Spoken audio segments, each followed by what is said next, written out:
Bienvenidos a Desinteresado, parte 2, comienza el gran conflicto.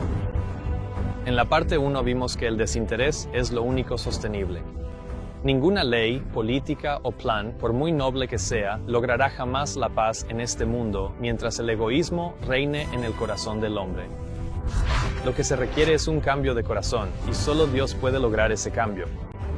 Vimos que la ley de Dios, los 10 mandamientos, es el secreto detrás de la sostenibilidad, la paz y la armonía del cielo, porque en el corazón de esta ley está el desinterés.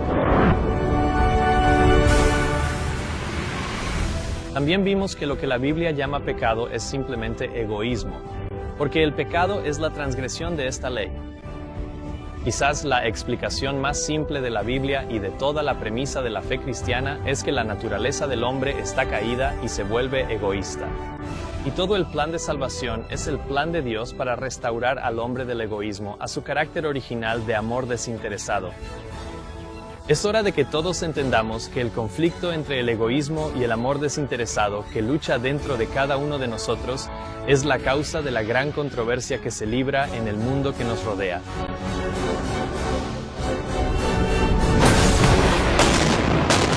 La semana pasada, más de 10.000 personas protestaron en todo Israel.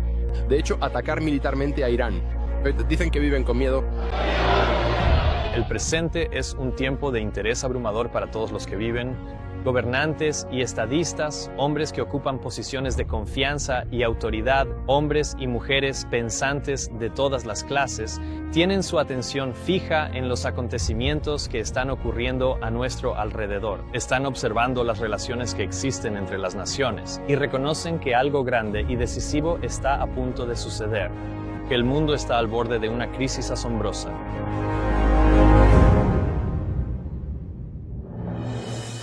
Personas de todas las clases sociales ahora prevén que el punto de crisis se acerca rápidamente y están tomando medidas para prepararse. Jesús vio que los corazones de los hombres desfallecían por el temor y por la expectación de las cosas que sobrevendrían en la tierra. Muchos están acumulando oro, agua y alimentos, y preparando refugios fuera de la red para soportar cualquier cosa que pueda sucederles. Pero en esto muchos cometen un grave error. Al no comprender la naturaleza de esta guerra, ni la razón de la crisis venidera, ni las cosas con las que tendrán que enfrentarse, no hacen las únicas preparaciones que asegurarán su seguridad y victoria. No ven que el propósito de la crisis venidera es polarizar al mundo en dos grupos, el trigo y la cizaña, los desinteresados y los egoístas. La buena semilla son los hijos del reino, dijo Jesús, pero la cizaña son los hijos del maligno. El enemigo que la sembró es el diablo, la siega es el fin del mundo y los segadores son los ángeles. La crisis venidera hará que todas las semillas lleguen a la madurez y mostrará de qué carácter somos realmente, y entonces el mundo será cegado. En lugar de preparar un hogar más seguro en este mundo, deberíamos estar preparando un carácter desinteresado apto para habitar en el mundo venidero. Si queremos entender la cura para el egoísmo, debemos comprender la causa. Porque cuando reconozcamos la fuente del egoísmo, entenderemos mejor lo que necesitamos para vencerlo. Al investigar el origen del egoísmo, retrocederemos en el tiempo miles de años, incluso antes de la creación de la Tierra. Debemos ir aún más atrás, hasta el momento en que la Biblia revela que hubo guerra en el cielo.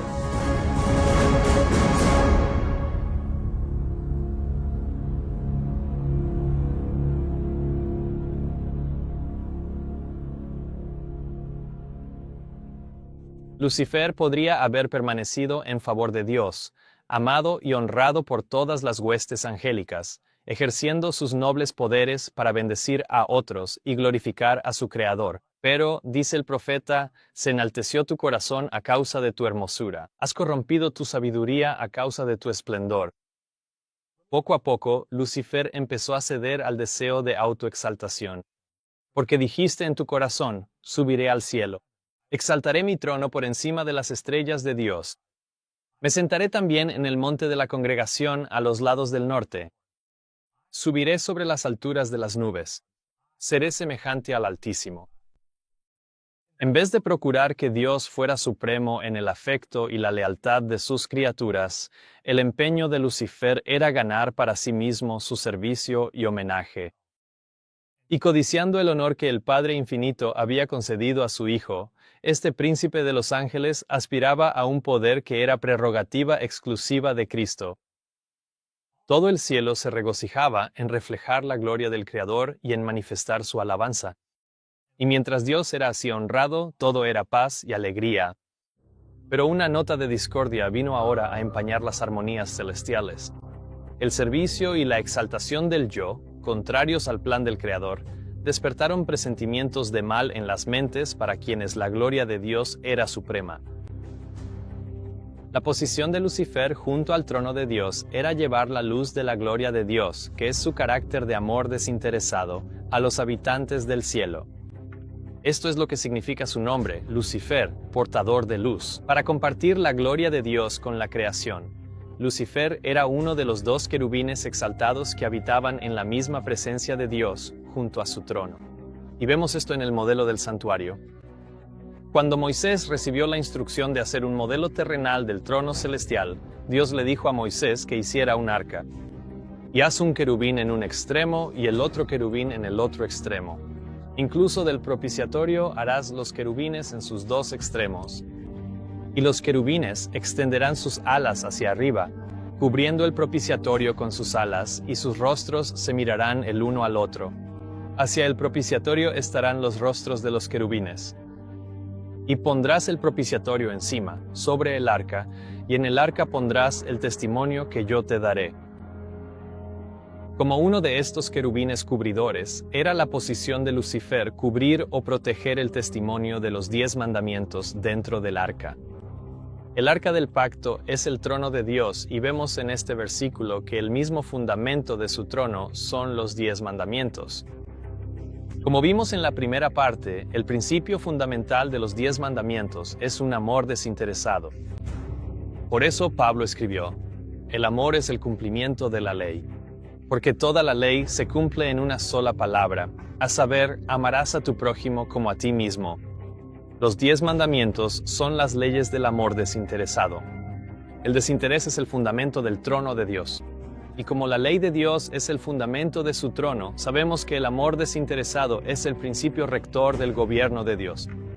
Y todo lo que Dios hace y cada decisión que toma no es más que una expresión de su amor desinteresado por todos los seres que ha creado. Esta ley de desinterés dentro del arca, que era precisamente la ley que Lucifer debía cubrir y proteger, era ahora la ley que él buscaba eliminar.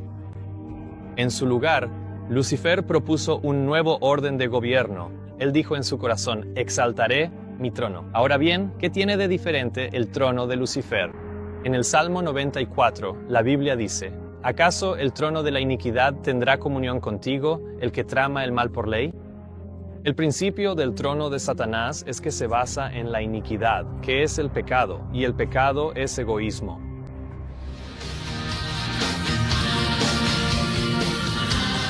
Dije que soy libre. Quiero volver a los viejos tiempos. Así que...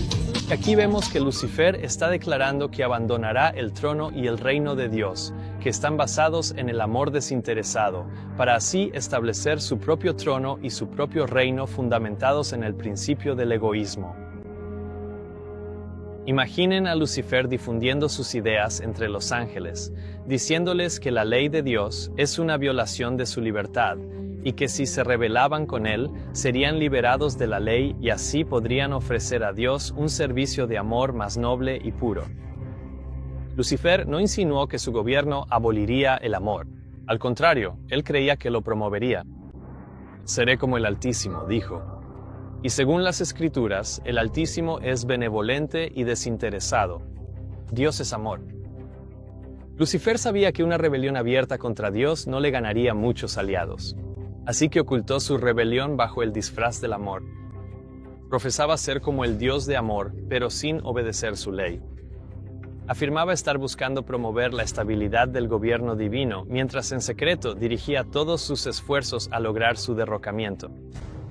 Para avanzar en su causa, imagina a Lucifer despreciando al Creador, distorsionando sus palabras, tergiversando sus propósitos y finalmente diciendo a los ángeles y a todos los habitantes del cielo que Dios mismo les impone su ley por motivos egoístas, para mantener a sus súbditos bajo la tiranía de su control. Para ganar a los ángeles para su bando, Satanás podía usar lo que Dios no podía, la adulación y el engaño. Él había intentado falsear la palabra de Dios y había tergiversado su plan de gobierno ante los ángeles, afirmando que Dios no era justo al imponer leyes y reglas a los habitantes del cielo, que al exigir sumisión y obediencia de sus criaturas, solo buscaba su propia exaltación. Por lo tanto, debía demostrarse ante los habitantes del cielo, así como de todos los mundos, que el gobierno de Dios era justo, su ley perfecta. Satanás había hecho parecer que él mismo buscaba promover el bien del universo. El verdadero carácter del usurpador y su verdadero propósito debían ser comprendidos por todos. Debía dársele tiempo para manifestarse a través de sus obras malvadas. Recuerda que el universo nunca antes había presenciado ningún mal. La muerte no existía y los ángeles nunca habían escuchado una mentira. Así que, cuando Lucifer hizo sus grandes acusaciones contra Dios, los ángeles no sabían si Lucifer decía la verdad o no. Con el propio carácter de Dios bajo ataque y el crimen del egoísmo atribuido a él, no sería suficiente que Dios simplemente dijera que no es egoísta, ni tampoco sería suficiente que Satanás proclamara que su trono es superior. Solo una cosa podrá resolver para siempre la disputa y revelar qué forma de gobierno es capaz de producir y preservar el amor, y eso es una demostración. Él, es decir, Lucifer, afirmaba que su propio objetivo era mejorar los estatutos de Jehová. Por lo tanto, era necesario que él demostrara la naturaleza de sus afirmaciones y mostrara el resultado de los cambios que proponía en la ley divina. Su propia obra debía condenarlo. Satanás había afirmado desde el principio que no estaba en rebelión. Todo el universo debe ver al engañador desenmascarado. ¿Tiene razón Lucifer? ¿Es el egoísmo una forma pura de amor? ¿La ley del altruismo impuesta por Dios al universo es realmente por motivos egoístas? ¿O es para el bien de su creación y para asegurar su sostenibilidad? La gente siempre pregunta, si Dios es amor y si Dios es todopoderoso, ¿por qué no destruyó a Satanás de inmediato? Y aquí encontramos la respuesta a esta pregunta. Si Dios hubiera destruido a su adversario en un instante, no habría sofocado la rebelión, la habría encendido. Destruir a Satanás antes de que sus acusaciones pudieran ser probadas falsas solo alimentaría las dudas de los ángeles y daría evidencia de que las acusaciones de Lucifer contra Dios podrían ser realmente ciertas. La única manera en que Dios podría disipar cualquier duda sobre su amor, más allá de toda cuestión, sería demostrando que Él es amor. Y esto requeriría una demostración. Una demostración de altruismo tan grandiosa y tan épica que la cuestión del amor desinteresado de Dios quedaría resuelta en la mente de todos los seres creados por el resto de la eternidad.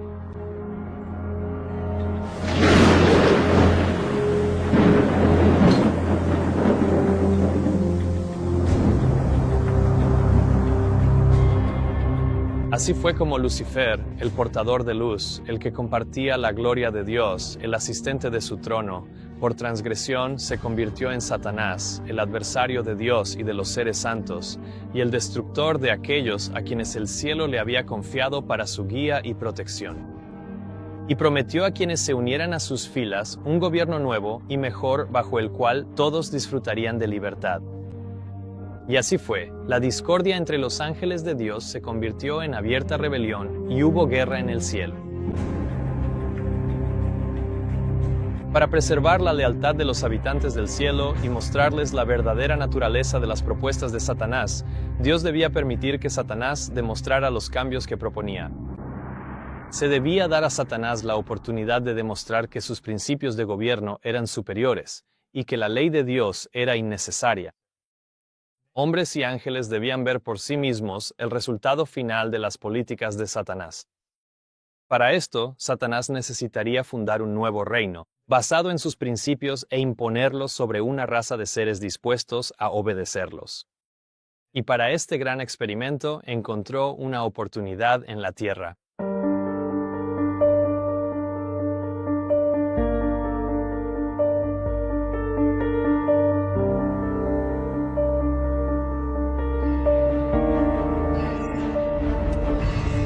Soy la más grandiosa obra de Dios y ascenderé por encima de toda la creación. Lucifer en el cielo deseaba ser el primero en poder y autoridad. Quería ser Dios, gobernar el cielo, y para ello ganó a muchos ángeles para su causa. Cuando junto con su hueste rebelde fue expulsado de los atrios de Dios, la obra de rebelión y búsqueda de sí mismo continuó en la tierra. La guerra había estallado en el cielo, pero esta guerra estaba lejos de terminar. El campo de batalla se había extendido a la tierra. Lucifer había logrado su objetivo. Logró separar con éxito a la humanidad de su creador, al hacer que el hombre cometiera un acto egoísta, que es el pecado, y así fue como sucedió. Ahora bien, la serpiente era más astuta que cualquier bestia del campo que el Señor Dios había hecho, y le dijo a la mujer: ¿Acaso Dios ha dicho, no comerás de ningún árbol del jardín? Lucifer descubrió que al sembrar dudas sobre el carácter de Dios en el cielo, lograba ganar con éxito a muchos ángeles para su causa, y sus afirmaciones venenosas no tuvieron menos éxito en el jardín sobre la tierra. Al hacer que se dudara de la palabra de Dios, el diablo creó un terreno fértil en el que podían surgir nuevas ideas acerca de Dios, y con esto sugirió entonces un nuevo pensamiento.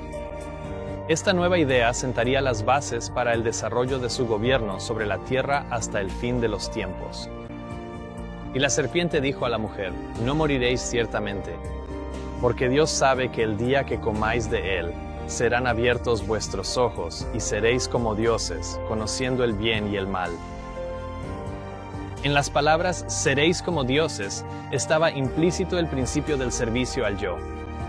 La premisa de larga data de Satanás es que Dios es egoísta, y su tentación estaba calculada para persuadir a la humanidad de creer su mentira.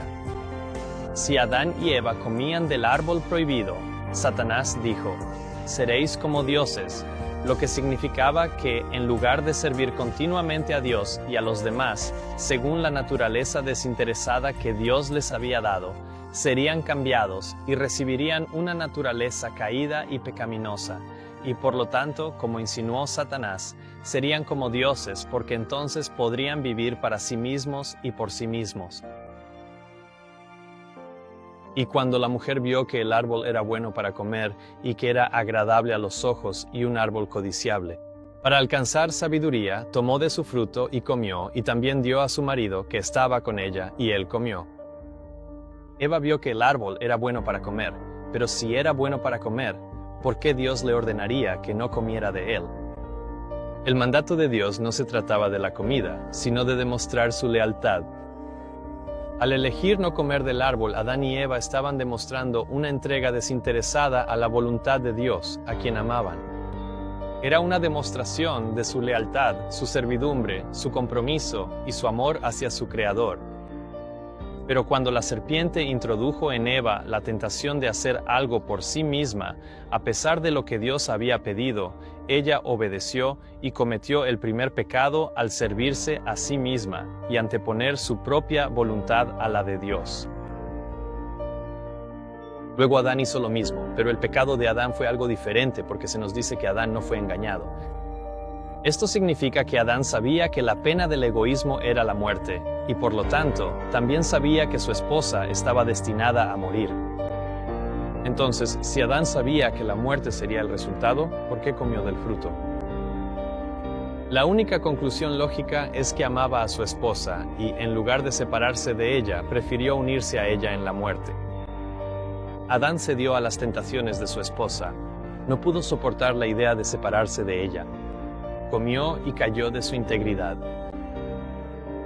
Ni la gloria de la tierra en su infancia, ni su propia vida le eran más queridas que su amada esposa.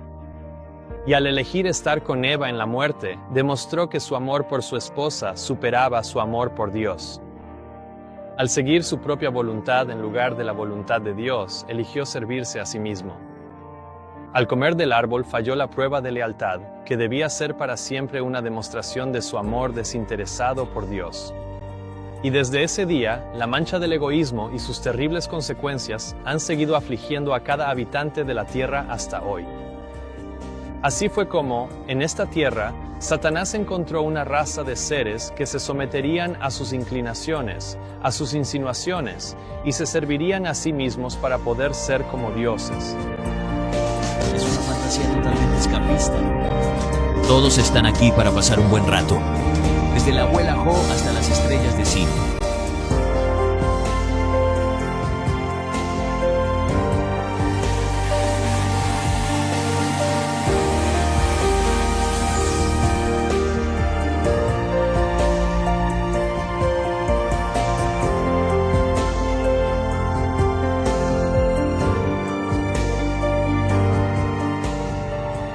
A través de la tentación al egoísmo y la ambición, Satanás logró la caída de nuestros primeros padres. Y desde ese momento hasta el presente, la satisfacción de la ambición humana y la indulgencia de esperanzas y deseos egoístas han resultado en la ruina de la humanidad. Incluso más significativo que la vida de dos personas, hay algo que necesitas entender sobre las implicaciones legales del pecado de la humanidad. Como cabeza de la raza humana, Adán era el representante legal del planeta Tierra. A él, a su esposa y a sus sucesores, Dios les había dado dominio sobre toda la tierra. Cuando Adán pecó, perdió su derecho legal sobre la tierra, ya que, al desobedecer a Dios y obedecer al diablo, entregó su lealtad a Satanás. En lugar de Adán, Satanás se convirtió en el nuevo príncipe del planeta, como el mismo Jesús dijo al referirse a Satanás como el príncipe de este mundo. Y el príncipe de la potestad del aire en Efesios capítulo 2. Hablando a los que estaban en Pérgamo, Jesús dijo: «Tú habitas donde está el trono de Satanás». Satanás ha establecido su asiento, es decir, su trono en la tierra. Ningún ser humano había venido al mundo y escapado del poder del engañador. Y mientras toda la raza humana continuara obedeciendo sus dictados al seguir sus inclinaciones egoístas, su dominio sobre la tierra permanecería sin ser cuestionado. Pero espera, porque esta no es el final de nuestra historia. Adán y Eva se habían vuelto egoístas y sus hijos mostraban las mismas características. A pequeña escala, el conflicto entre Caín y Abel es en sí mismo una representación de la guerra por la adoración que comenzó en el cielo. Abel era pastor de ovejas, pero Caín era labrador de la tierra. Y cuando llegó el momento de adorar al Señor y ofrecer un sacrificio, Caín trajo del fruto de la tierra, y Abel también trajo de los primogénitos de su rebaño y de la grasa de ellos. Y el Señor miró con agrado a Abel y a su ofrenda. En lugar de ofrecer el sacrificio que el Señor había especificado, Caín ofreció frutas y verduras. Él decidió que sacrificaría lo que quería dar en vez de lo que Dios había pedido. Con esta ofrenda, Caín reveló que lo que él estaba dispuesto a dar era más importante que lo que Dios había requerido. En resumen, fue un acto egoísta. Tanto Caín como Abel ofrecieron un sacrificio como un acto de adoración, pero solo uno fue aceptado porque solo en la ofrenda de Abel se demostró un amor desinteresado por Dios. Y al ofrecer lo que él estaba dispuesto a dar y no lo que Dios había pedido, Caín demostró que se amaba más a sí mismo que a Dios. El egoísmo gobernaba su corazón y Dios rechazó su ofrenda. Si nuestra adoración está manchada por el egoísmo, por lo que esperamos recibir de Dios más que por lo que esperamos dar, nuestra adoración no es más aceptable que la ofrenda de Caín. Cuando la ofrenda de Caín fue rechazada, él se enfureció y el egoísmo que ya albergaba culminó en el acto de asesinato. Y Caín habló con Abel su hermano, y sucedió que, estando ellos en el campo, Caín se levantó contra Abel su hermano y lo mató. El egoísmo no conoce límites. Adán y Eva debieron haber llorado terriblemente por la muerte de su primogénito, ya que también fue la primera vez que presenciaron la muerte de un ser humano. Esto debió de dejar una impresión imborrable en la mente de Adán al ver por primera vez la consecuencia de su propio pecado egoísta que resultó en la muerte de su primogénito. Una lección que permitiría a Adán comprender mejor para siempre el corazón de Dios y lo que el pecado exigiría de su unigénito. Hay una lección más importante para nosotros en la respuesta de Caín a Dios después de la muerte de Abel.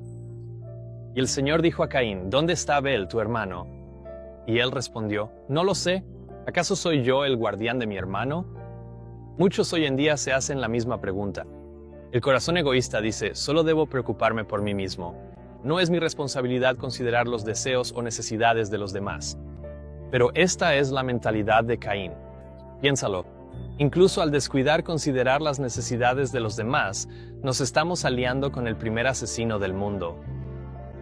Los apóstoles escribieron, no mire cada uno por lo suyo propio, sino cada cual también por lo de los otros. Y que nadie busque su propio bien, sino el bien de los demás. El desinterés es el sentido de la vida, porque el desinterés es lo que le da sentido a la vida. El primer asesinato del mundo fue cometido por un hombre egoísta que odiaba a su hermano porque adoraba a Dios conforme a sus mandamientos. Esta es una historia importante que debemos tener en cuenta, porque esta historia se repetirá al final de los tiempos a escala global. Habrá hombres y mujeres que no estarán dispuestos a adorar a Dios de la manera que Él ha especificado, y su egoísmo finalmente los llevará a asesinar a quienes adoren a Dios conforme a sus mandamientos. Como advirtió Jesús, el apóstol Juan también habló de este tiempo y escribió que todos los que no adoraran la imagen de la bestia serían muertos. Acabamos de leer la historia del primer asesinato y estas profecías nos hablan sobre el último asesinato. El primer asesinato que se cometió fue por el tema de la adoración, y el último asesinato que se cometa también será por el asunto de la adoración. Y el carácter que cultivemos en esta vida determinará en gran medida si seguiremos los pasos de Caín o de Abel. Con respecto al fin de los tiempos, Jesús dice, así como fue en los días de Noé, así será también la venida del Hijo del Hombre. En los días de Noé, casi todo el mundo se había contagiado de egoísmo, tanto que, de no haberse detenido, el altruismo habría desaparecido de la tierra. Avancemos al año 2298 a.C. y echemos un vistazo más de cerca a los días de Noé.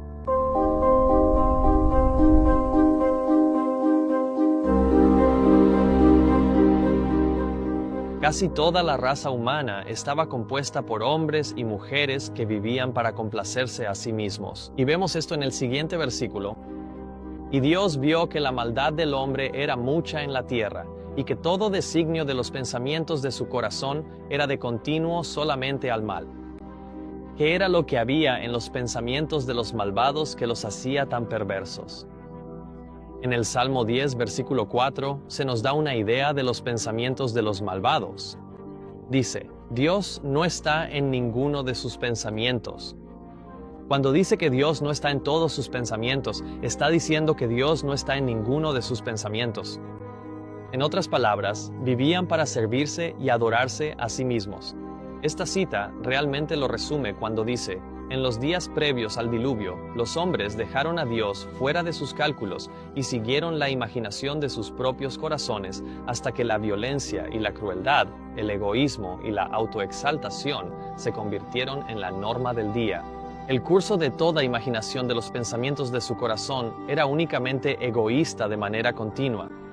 La humanidad estaba en una etapa crítica.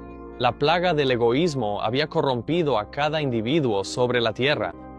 Cada individuo, es decir, excepto Noé y su familia. Si Dios hubiera decidido no enviar un diluvio, entonces el altruismo habría desaparecido de la tierra cuando Noé y su familia exhalaran su último aliento. El amor se habría extinguido, y por lo tanto, Dios le dio a la humanidad una elección: separarse del egoísmo reconociendo las leyes del amor y entrar en el arca, o negarse a apartarse del egoísmo y perecer junto con él. Dios no quería destruir a los hombres. Él quería destruir el egoísmo y fue porque no quería destruir al hombre que le dio a la humanidad la oportunidad de separarse del egoísmo. Dios le dijo a Noé: pero contigo estableceré mi pacto y tú entrarás en el arca. Tú, tus hijos, tu esposa y las esposas de tus hijos contigo. Según este texto, cuando Noé y su familia entraron en el arca, fue sinónimo de que entraron en un pacto con Dios. Y este pacto, según el capítulo 9 de Génesis, era el pacto eterno. Esto es significativo porque Dios nos está invitando hoy a entrar en el pacto. Él dice: inclina tu oído y ven a mí, escucha y vivirá tu alma, y haré contigo un pacto eterno. Este pacto eterno es la respuesta de Dios al egoísmo que llenó la tierra en los días de Noé. Cuando Dios dijo que toda imaginación de los pensamientos de su corazón era solamente el mal continuamente, el problema estaba en los pensamientos de la mente del hombre y en la condición de su corazón. Ahora observa cómo el pacto de Dios va directamente a la raíz del problema. Él dice: este es el pacto que haré con ellos después de aquellos días, dice el Señor. Pondré mis leyes en sus corazones, y en sus mentes las escribiré. El principio del amor desinteresado en el corazón de los 10 mandamientos, Dios prometió escribirlo en nuestros corazones y mentes, con el objetivo de transformarnos en personas desinteresadas. Esto se expresa en palabras de Pedro, por las cuales nos han sido dadas preciosas y grandes promesas, para que por ellas lleguéis a ser partícipes de la naturaleza divina, habiendo huido de la corrupción del mundo por la concupiscencia. Es decir, por la promesa del pacto eterno, nosotros, como Noé, podemos llegar a ser partícipes de la naturaleza divina del amor desinteresado, habiendo escapado de la corrupción que hay en el mundo a causa de la concupiscencia. Es decir, los deseos egoístas. En lugar de ser egoístas continuamente, Dios ha prometido encargarse de la obra de hacernos desinteresados de manera continua. Por lo tanto, fue para preservar la benevolencia y el altruismo en la tierra que Dios envió un diluvio. El desinterés estuvo a punto de desaparecer de la tierra, y su preservación requirió la intervención de Dios. Así fue como la tierra fue limpiada del egoísmo y de los hombres que se negaron a separarse de él. Esto no es solo una historia antigua, es una lección para esta generación que escucha el sonido de mi voz antes de que caigan los juicios finales en forma de las 7 últimas plagas. Se te está invitando a entrar en el arca del pacto eterno. Sin embargo, incluso después del diluvio, la plaga del egoísmo no fue contenida, sino que continuó extendiéndose por la tierra tan pronto como las aguas se secaron. Y esto nos lleva al año 2197 a.C.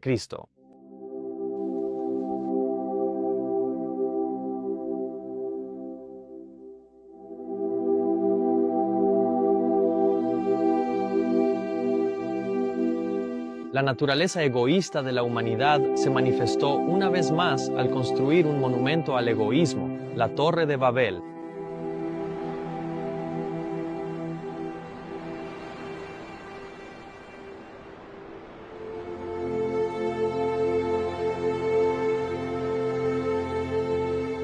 Y dijeron: vamos, construyamos una ciudad y una torre cuya cima llegue hasta el cielo, y hagámonos un nombre, para que no seamos esparcidos sobre la faz de toda la tierra.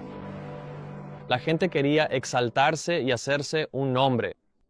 Considera cuán estrechamente se asemejan estas aspiraciones a las de Lucifer, porque Dios le dijo a Lucifer: porque tú dijiste en tu corazón, subiré al cielo, en lo alto junto a las estrellas de Dios levantaré mi trono.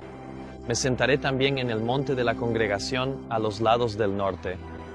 Subiré sobre las alturas de las nubes. Seré semejante al Altísimo. Al buscar construir una ciudad y una torre cuya cúspide llegara hasta el cielo, por encima de las alturas de las nubes, y hacerse un nombre, estaban viviendo las aspiraciones egoístas del propio corazón de Satanás. Pero ¿cuál fue el resultado del esfuerzo de Satanás por exaltarse a sí mismo? Dios dijo que la autoexaltación de Lucifer resultaría en su ruina. De hecho, su sentencia de muerte es declarada por Dios en Ezequiel capítulo 28, versículos 18 y 19. Por tanto, sacaré de en medio de ti un fuego que te consumirá, y te reduciré a cenizas sobre la tierra, a la vista de todos los que te contemplan. Todos los que te conocen entre los pueblos se asombrarán de ti. Serás motivo de espanto, y nunca más existirás. Muchas personas creen que Satanás vivirá por toda la eternidad, atormentando a la gente en el infierno, pero su sentencia de muerte es clara. Él es reducido a cenizas sobre la tierra, y nunca más existirás, dijo el Señor. En otras palabras, llegará el momento en que dejará de existir. Ahora, en contraste con la caída de Lucifer, considera la vida de Jesús, quien, siendo en forma de Dios, no estimó el ser igual a Dios como cosa a que aferrarse, sino que se despojó a sí mismo, tomando forma de siervo, y fue hecho semejante a los hombres. Y estando en la condición de hombre, se humilló a sí mismo, y se hizo obediente hasta la muerte, y muerte de cruz. Aun siendo igual a Dios, Jesús se humilló a sí mismo. Se hizo hombre y fue perfectamente obediente a la voluntad del Padre. Literalmente se humilló hasta la muerte. ¿Y cuál fue el resultado de su sacrificio desinteresado? Por lo cual Dios también lo exaltó hasta lo sumo y le dio un nombre que es sobre todo nombre. La misma posición y objetivo que Lucifer y los constructores de Babel intentaron obtener por medio de la autoexaltación, es decir, hacerse un nombre, Jesús lo recibió al humillarse a sí mismo. El ejemplo de Lucifer nos enseña que la autoexaltación resultará en muerte eterna y el autosacrificio resultará en vida eterna. La abnegación es la gran ley del Señor. La autopreservación es la ley de la autodestrucción. Jesús nos habló claramente de esta ley cuando dijo: todo el que se enaltece será humillado, y el que se humilla será enaltecido. Y cuando dijo: el que halla su vida la perderá, y el que pierde su vida por causa de mí la hallará. Estos principios están directamente opuestos a la lógica de los hombres y mujeres egoístas, cuantos hoy en día buscan prosperidad, placer, popularidad, poder y prestigio tratando de hacerse un nombre. Tales personas siguen los pasos de los constructores de Babel, esforzándose por alcanzar los cielos, mientras que sus esfuerzos más valientes tendrán los mismos resultados inevitables. Los planes de los constructores de Babel terminaron en vergüenza y derrota. El monumento a su orgullo se convirtió en el recordatorio de su necedad. Sin embargo, los hombres siguen recorriendo el mismo camino, confiando en sí mismos y rechazando la ley de Dios. La palabra Babel significa confusión, y al igual que los constructores de la antigua torre, muchos hoy en día también están confundidos acerca de la salvación, pensando que al exaltarse a sí mismos y alcanzar una posición alta, noble o iluminada por su propio esfuerzo y sus propias obras, pueden salvarse de la inevitabilidad de una muerte eterna. A tales personas fue a quienes Jesús dijo: vosotros sois los que os justificáis a vosotros mismos delante de los hombres, pero Dios conoce vuestros corazones. Porque lo que es altamente estimado entre los hombres es abominación delante de Dios. La abnegación es la ley de la autopreservación, y por eso el camino que lleva a la vida eterna es angosto, y pocos son los que lo encuentran. Solo a través de la humildad y la entrega del yo podemos llegar a ser ciudadanos del reino celestial. Esta es la lección que Dios quiere que aprendamos de los constructores de la Torre de Babel. Su vergüenza, su derrota y el monumento a su necedad son una advertencia para todas las generaciones futuras de no seguir sus pasos.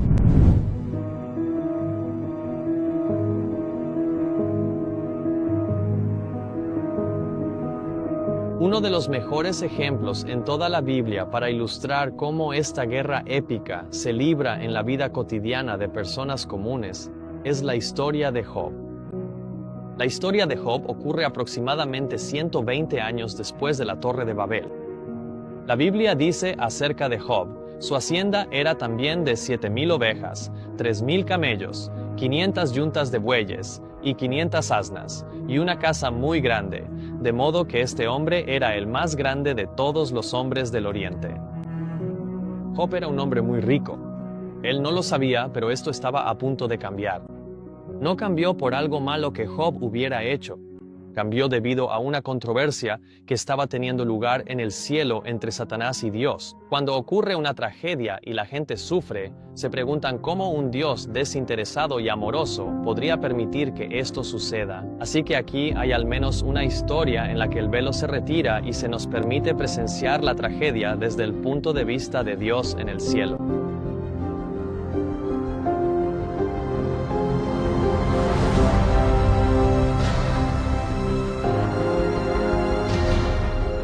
Ahora bien, hubo un día en que los hijos de Dios vinieron a presentarse ante el Señor y Satanás vino también entre ellos.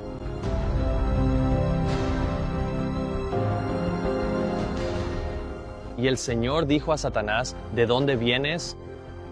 Entonces Satanás respondió al Señor y dijo, de recorrer la tierra y de andar por ella de un lado a otro.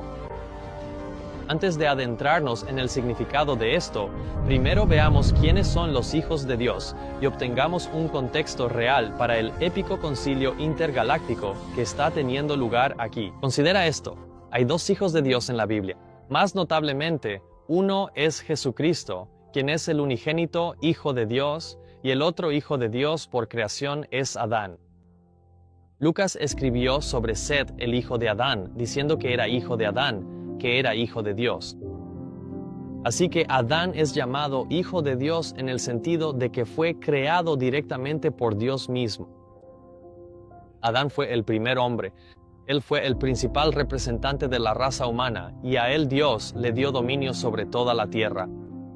Así también, en este consejo celestial, cuando los hijos de Dios vinieron a presentarse ante el Señor, Dios nos está diciendo que los primeros seres que Dios creó en todos los otros mundos del universo vinieron a reunirse ante el Señor.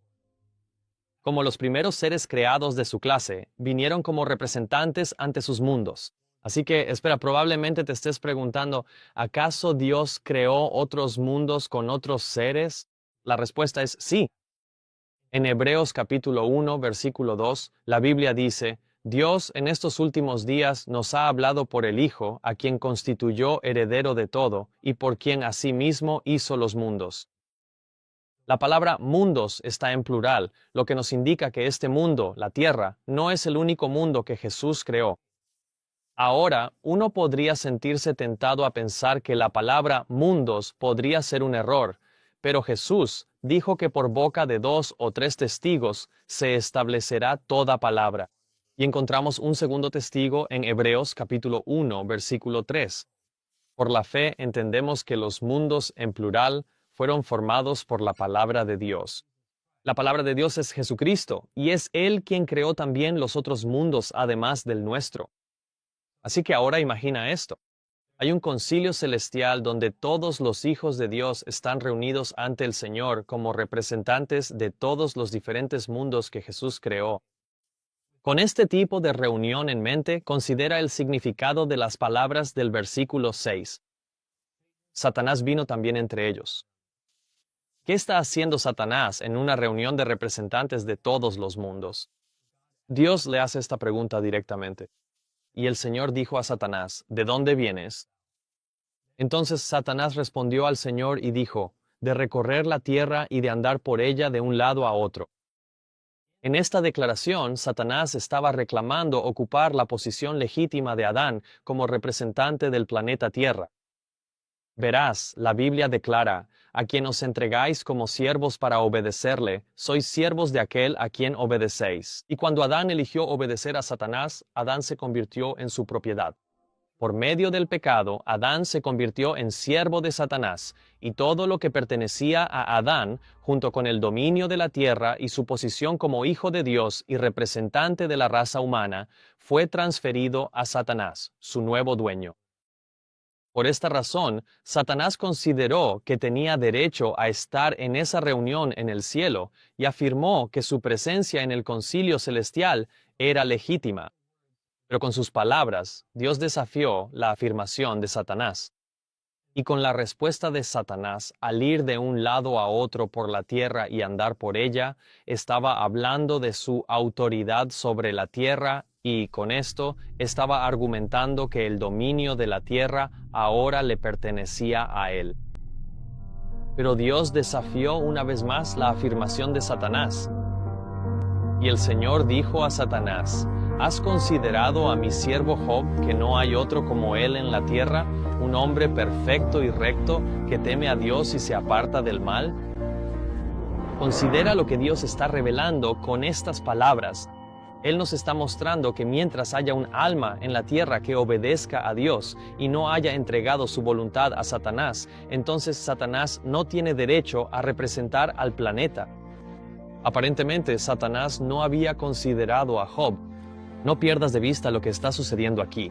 De todos los habitantes de la tierra, solo un hombre se interponía entre Satanás y el control del planeta que él deseaba. Entonces Satanás respondió al Señor y dijo: ¿Acaso Job teme a Dios de balde? ¿No has puesto un cerco alrededor de él, de su casa y de todo lo que tiene por todos lados? Has bendecido la obra de sus manos, y su hacienda ha aumentado en la tierra. ¿Ves lo que está argumentando Satanás ahora? Satanás está diciendo que la tierra está bajo su control sobre la base de que Job adora a Dios por razones egoístas. Con las palabras, ¿acaso Job teme a Dios de balde? Satanás está insinuando que Job adora a Dios por todas las riquezas, la fortuna y la prosperidad que Dios le ha dado.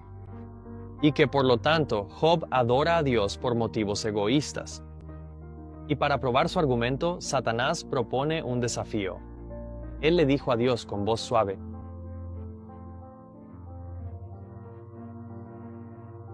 Solo piensa en lo que está sucediendo aquí. La legitimidad del dominio completo de Lucifer sobre la tierra dependía de probar el motivo de la adoración de un solo hombre. ¿Era la adoración de Job a Dios egoísta o desinteresada? La respuesta a esta pregunta demostraría si Dios o Lucifer decían la verdad sobre la posesión de la tierra. Así que no era solo Job quien estaba siendo juzgado aquí, era Dios. Y Lucifer acababa de desafiarlo al lanzar un reto. Dios respondió y el Señor le dijo a Satanás: He aquí, todo lo que tiene está en tu poder, solo que a él mismo no le pongas la mano encima, no extiendas tu mano sobre él. Así que Satanás salió de la presencia del Señor. Sin demora, Satanás le quitó a Job todo lo que pudo, y así fue como sucedió. Hubo un día en que sus hijos e hijas estaban comiendo y bebiendo vino en casa del hermano mayor, y llegó un mensajero a Job y le dijo: Los bueyes estaban arando y las asnas pastando junto a ellos, y los sabeos cayeron sobre ellos y se los llevaron. Sí, mataron a los siervos a filo de espada y solo yo he escapado para contártelo. Mientras él aún hablaba, vino otro y dijo: El fuego de Dios cayó del cielo y ha quemado las ovejas y a los siervos y los consumió, y solo yo he escapado para contártelo. Mientras él aún hablaba, vino otro y dijo: Los caldeos formaron 3 grupos, cayeron sobre los camellos y se los llevaron, sí, y mataron a los siervos a filo de espada, y solo yo he escapado para contártelo. Mientras aún estaba hablando, llegó otro y dijo: Tus hijos y tus hijas estaban comiendo y bebiendo vino en casa de su hermano mayor. Y he aquí que vino un gran viento del desierto, y azotó las 4 esquinas de la casa, y cayó sobre los jóvenes, y murieron, y solo yo he escapado para contártelo. En un solo día, todo al mismo tiempo, le llegó a Job la noticia de que todas sus riquezas se habían perdido y que todos sus hijos habían muerto. Es en una crisis cuando se revela el carácter, y ahora se vería de qué carácter estaba hecho realmente Job. ¿Maldeciría egoístamente a Dios por haberle quitado sus posesiones y su familia, como sugirió Lucifer? Leemos: Entonces Job se levantó, rasgó su manto, se rapó la cabeza, se postró en tierra y adoró. Y dijo: Desnudo salí del vientre de mi madre, y desnudo volveré allá. El Señor dio y el Señor quitó. Bendito sea el nombre del Señor. En todo esto, Job no pecó ni atribuyó a Dios despropósito alguno. Job no pecó, lo que sabemos significa que Job no transgredió la ley del amor desinteresado al cometer un solo acto egoísta. Sin embargo, esto no terminó aquí. La controversia continuó y Job fue afligido con llagas desde la cabeza hasta los pies.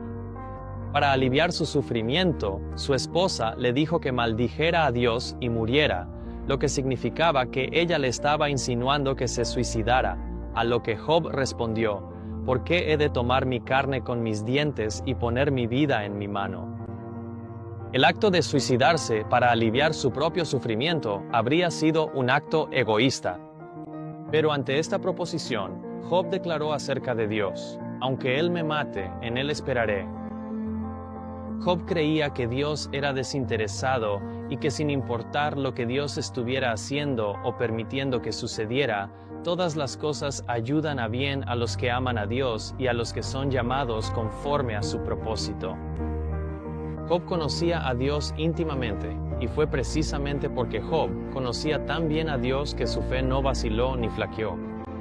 Y a través de todo esto, Job se mantuvo firme en su integridad y en su carácter desinteresado. Finalmente, al final de la prueba, Job hizo algo que puso fin a la controversia. Leemos en el capítulo 42, versículo 10, «Y el Señor restauró la suerte de Job cuando él oró por sus amigos». Además, el Señor le dio a Job el doble de lo que tenía antes. En medio de todo su propio sufrimiento, pérdida y dolor, el corazón desinteresado de Job se elevó al cielo en favor de sus amigos. El desafío había terminado. Las acusaciones de Lucifer de que la adoración de Job estaba motivada por el egoísmo se demostraron falsas. Se demostró que Dios era veraz y Lucifer un mentiroso. ¿Eres cristiano? ¿Cómo respondes al sufrimiento o la pérdida? ¿Te enfocarás en ti mismo y en tus circunstancias abrumadoras y maldecirás a Dios? ¿O tu confianza en el carácter desinteresado y soberano de Dios es más profunda que simples emociones? ¿Te alejarás de Él? ¿O te arrodillarás y dirás: bendito sea el nombre del Señor? No siempre sabemos las razones por las que ocurre la tragedia, pero aunque las circunstancias cambien, el amor de Dios no cambia. Puede ser que el cielo dependa de ti para vindicar el carácter de Dios ante el universo que observa. Nos haría bien comprender mejor la historia de Job, porque esta historia se repetirá al final de los tiempos en la vida de aquellos que afirman obedecer a Dios y ser sus siervos. En esta controversia entre Dios y Satanás, no era solo Job quien estaba siendo puesto a prueba. El carácter de Dios estaba siendo juzgado ante todo el universo. Pero, según su fe, así fue para Job. Cuando él me haya probado, dijo, saldré como el oro. Así sucedió que por su paciente resistencia, él reivindicó su propio carácter, y de este modo el carácter de aquel de quien era representante.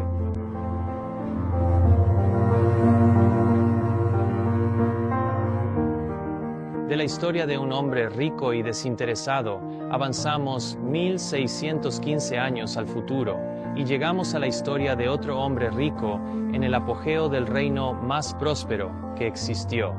Pero a diferencia de Job, este hombre era quizás uno de los más egoístas de la tierra en ese momento. Este hombre no es otro que el mismísimo rey de Babilonia, el rey Nabucodonosor. Babilonia era magnífica, fue el epicentro del aprendizaje y la cultura. Los jardines colgantes de Babilonia siguen siendo considerados hoy en día una de las 7 maravillas del mundo antiguo. Se cree que los jardines escalonados de árboles, arbustos y vides, regados con maquinaria, se asemejaban a una ladera verde y fueron una proeza de la ingeniería. Imagina los rayos del sol al atardecer posándose sobre la ciudad dorada de riqueza y grandeza. Ahora imagina a Nabucodonosor saliendo a su terraza con vista a la ciudad y pronunciando estas palabras. El rey habló y dijo: ¿no es esta la gran Babilonia que yo he edificado para casa del reino, con la fuerza de mi poder y para la gloria de mi majestad? Sin duda, este es un hombre orgulloso, arrogante, egoísta y egocéntrico. Cuando el rey dijo: ¿no es esta la gran Babilonia que yo he edificado para la gloria de mi majestad?, estaba equiparando el valor del reino con su propio valor como hombre. ¿Y cuántos de nosotros aún hoy, ya seamos ricos o pobres, percibimos que nuestro valor como individuos es proporcional a la riqueza que hemos adquirido o a los proyectos que hemos realizado? Fue porque creía que la construcción de la ciudad le daba valor como hombre que el sueño que tuvo sobre el reino lo perturbó tanto. ¿Por qué me llena de temor? En el capítulo 2 de Daniel, el rey recibió este sueño sobre Babilonia, pero no sabría cuán inquietante sería hasta que el profeta Daniel le reveló su significado. Porque el sueño trataba sobre la decadencia de su reino. Llamado ante el rey, Daniel habló y le explicó al rey su sueño. Él dijo: hay un Dios en el cielo que revela los secretos y da a conocer al rey Nabucodonosor lo que sucederá en los últimos días. Y nuevamente, en el versículo 29, Daniel dijo: estas cosas tienen que ver con lo que sucederá en el futuro. Así que el sueño de Nabucodonosor era sobre el futuro. Entonces Daniel continuó: tú, oh rey, miraste y he aquí una gran imagen. Esta gran imagen, cuyo resplandor era excelente, estaba delante de ti, y su aspecto era terrible. La cabeza de esta imagen era de oro fino, su pecho y sus brazos de plata, su vientre y sus muslos de bronce, sus piernas de hierro, y sus pies en parte de hierro y en parte de barro. Viste hasta que una piedra fue cortada, no con mano, la cual golpeó la imagen en sus pies de hierro y barro y los desmenuzó. Daniel le explicó al rey que esta imagen mostraba cómo el reino de Babilonia no duraría para siempre, sino que sería sucedido por reinos inferiores, así como la plata es inferior al oro y el bronce a la plata, y que finalmente el reino sería destruido. Luego, las siguientes palabras de Daniel revelaron por qué Nabucodonosor estaba tan aterrorizado. Daniel dijo: Tú eres esa cabeza de oro. Aquí había una profecía que predecía la caída de Babilonia ante los medos y los persas, representados por la plata, seguido por Grecia, representada como el vientre y los muslos de bronce, que fue seguida por Roma, y la división entre los reinos oriental y occidental de Roma, representada como las piernas de hierro, a lo que siguieron los pies y los 10 dedos, que representan la caída de Roma en las 10 tribus que conformaron sus territorios. La idea de que Babilonia se desintegrara con el tiempo atormentaba el corazón egoísta de Nabucodonosor, pero ese no era todo el sueño. Daniel le contaría a continuación sobre el último reino, representado por la piedra que destruyó toda la imagen. Esta revelación heriría el orgullo egoísta del rey como nada más lo había hecho. Daniel añadió: y en los días de estos reyes, el Dios del cielo levantará un reino que jamás será destruido, y ese reino no será entregado a otro pueblo, sino que desmenuzará y consumirá a todos estos reinos, y permanecerá para siempre. Durante el tiempo de esos reyes, el Dios que gobierna desde el cielo establecerá un reino eterno que nunca caerá. En un acto de orgullosa represalia contra lo que parecía ser una revelación miserable, Nabucodonosor se dispuso de inmediato a crear una estatua gigantesca de la misma imagen que había visto en su sueño, con un cambio importante. Hizo toda la estatua completamente de oro. Fue una declaración audaz. El rey estaba diciendo que Babilonia no sería entregada a otro pueblo. Estaba diciendo que Babilonia duraría para siempre y nunca sería destruida. Fue un acto de desafío. Contemplen esta gloriosa creación mía, cómo vigila toda Babilonia. Ahora, me he tomado el tiempo de repasar toda esta historia por una razón específica. Quiero que veas y entiendas claramente que el deseo más profundo del egoísta corazón de Nabucodonosor era crear un reino que durara para siempre. Este era el principal deseo de su corazón egoísta. Piensa en esto por un momento. ¿No es esto exactamente lo que nuestra sociedad global busca lograr hoy en día? ¿Acaso no están muchos de los líderes, pensadores, científicos, investigadores, reyes y presidentes del mundo tratando de entender cómo crear un mundo sostenible, una economía sostenible, un entorno sostenible? En otras palabras, la gran ambición de nuestro mundo actual no es diferente a la del antiguo rey. crear una sociedad y un reino que duren para siempre. Esta cita va directo al corazón del asunto.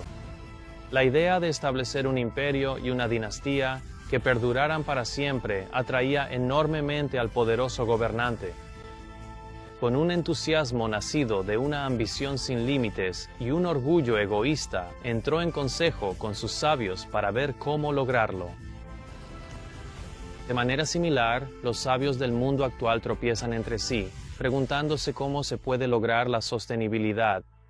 Y la respuesta a esta pregunta le es revelada al rey a través del acontecimiento que estaba a punto de suceder. Después el rey habló y dijo: ¿No es esta la gran Babilonia que yo he edificado para casa real con la fuerza de mi poder y para la gloria de mi majestad? Leemos esto. Mientras la palabra aún estaba en la boca del rey, cayó una voz del cielo que decía: «Oh rey Nabucodonosor, a ti se te dice esto: el reino te ha sido quitado, y te echarán de entre los hombres, y tu morada será con las bestias del campo. Te harán comer hierba como los bueyes. Y 7 tiempos pasarán sobre ti, hasta que reconozcas que el Altísimo gobierna el reino de los hombres, y lo da a quien él quiere». En esa misma hora se cumplió la palabra sobre Nabucodonosor, y fue echado de entre los hombres, y comió hierba como los bueyes, y su cuerpo se empapó con el rocío del cielo, hasta que su cabello creció como plumas de águila, y sus uñas como garras de aves.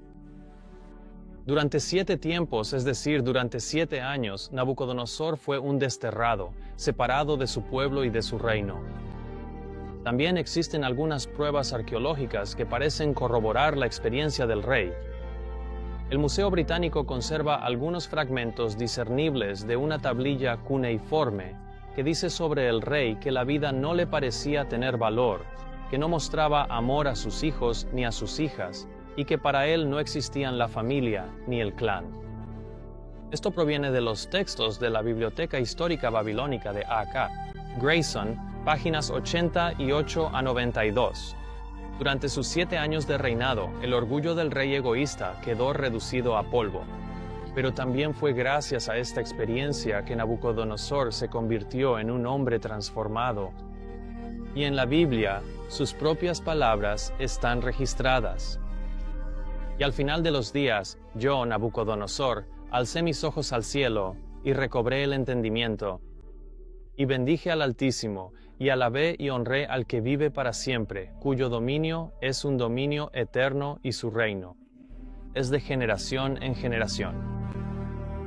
¡Qué cambio de corazón tan increíble! ¿Pero captaste el significado de lo que dijo el rey? El mismo objetivo de sostenibilidad al que había dedicado toda su riqueza, todo su poder y todas las habilidades de los hombres más sabios del reino, ahora lo atribuía al reino de Dios. Él escribe: «Yo, Nabucodonosor, alabo, exalto y honro al Rey del cielo, cuyas obras son verdad y sus caminos, juicio, y a los que andan con soberbia, Él es capaz de humillar». A través de esta experiencia, Nabucodonosor se había convertido en un hombre desinteresado. En lugar de atribuirse a sí mismo el honor, la grandeza y el poder como antes, ahora le daba todo el crédito a Dios. La Biblia no nos da información adicional sobre la experiencia de Nabucodonosor, ni sobre qué revelación o epifanía específica tuvo que cambió su corazón de manera tan profunda. Pero sospecho que, a través de esta experiencia, Dios le reveló a Nabucodonosor la única cosa sostenible que permitiría que un reino durara para siempre. Me pregunto si Dios le reveló a Nabucodonosor que, a diferencia del reino de Babilonia, el único principio que impregna el reino de Dios y a todos sus habitantes es un amor desinteresado por Dios y por los demás. Me pregunto si, en su misericordia, Dios no le reveló al rey el secreto del mismo misterio que pasó su vida tratando de resolver, y que ese secreto de sostenibilidad se hizo claro en su mente. Que la sostenibilidad de cualquier reino o sociedad no se encuentra en su oro, ni en sus riquezas, ni en el orgullo o el poder, sino en los motivos desinteresados de sus ciudadanos. Me pregunto si no fue esta revelación la que llenó el corazón del rey de un gozo indescriptible y lo impulsó a pronunciar estas palabras y a honrar a aquel que vive para siempre, cuyo dominio es un dominio eterno y su reino de generación en generación. Babilonia, con todo su poder y magnificencia, como nunca más ha visto nuestro mundo. Poder y magnificencia que, para la gente de aquella época, parecían tan estables y duraderos, cuán completamente han desaparecido. Como la flor de la hierba ha perecido. Así pereció el reino medo-persa y los reinos de Grecia y Roma, y así perece todo lo que no tiene a Dios como fundamento. Solo aquello que está ligado a su propósito y expresa su carácter puede perdurar. Sus principios son las únicas cosas firmes que conoce nuestro mundo. El principio del desinterés es la única cosa firme que conoce nuestro mundo. Es decir, el desinterés es lo único sostenible que conoce nuestro mundo. La caída de Babilonia es solo una de una serie de lecciones que demuestran, en el marco de esta gran controversia, que un gobierno o sociedad basado en principios egoístas siempre caerá, y que solo el desinterés puede resistir las pruebas del tiempo. El pulso y el latido de nuestro mundo hoy están en perfecta sintonía con la antigua Babilonia. El único principio capaz de garantizar la sostenibilidad de la humanidad es lo único que nadie quiere, y el nombre del único héroe capaz de rescatar a la humanidad del egoísmo se ha convertido en una palabra maldita que vuela sin restricción de los labios de la raza caída. La humanidad está condenada sin Cristo, pero si hay esperanza para Nabucodonosor, entonces hay esperanza para cada uno de nosotros. La historia de Job y Nabucodonosor es interesante. Ambas son historias de hombres ricos. Uno era el único hombre desinteresado que quedaba en la tierra y el otro era quizás el hombre más egoísta del mundo. Pero ambos hombres lo perdieron todo por un tiempo para ser probados y examinados. A través de sus pruebas, Job se mantuvo firme y permaneció inalterado, mientras que Nabucodonosor fue transformado. El amor desinteresado tiene tanto el poder de mantener nuestros corazones como el poder de cambiarlos. Las aspiraciones, deseos y placeres egoístas no pueden compararse con el poder del amor. Ya sea un hombre común o un rey altivo, si permitimos que el poder de Dios nos transforme, Él consumirá el orgullo egoísta dentro de nosotros y nos preparará para ser miembros de su reino, como Job y Nabucodonosor. Sus luchas contra el yo fueron muy diferentes y, sin embargo, ambas resultaron en victorias para el reino del amor desinteresado, que no tendrá fin. Sus experiencias están escritas para nuestra amonestación, y sus victorias son la garantía de Dios para nosotros, de que su promesa de limpiarnos del egoísmo, Él es capaz de cumplirla.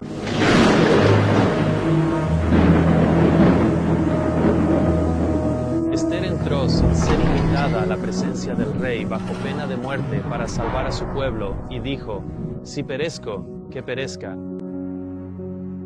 Moisés le pidió a Dios que borrara su nombre del libro de la vida si eso significaba que otros podían ser salvos. Una viuda y su hijo, a punto de morir, entregaron desinteresadamente a Elías su último pedazo de pan. Una y otra vez, a lo largo del Antiguo Testamento, se nos presentan historias de autosacrificio y benevolencia.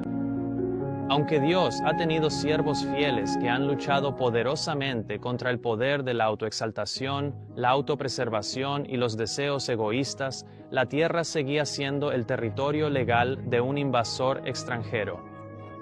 No se halló entre todos los habitantes de la tierra a un hombre o una mujer completamente libre de egoísmo.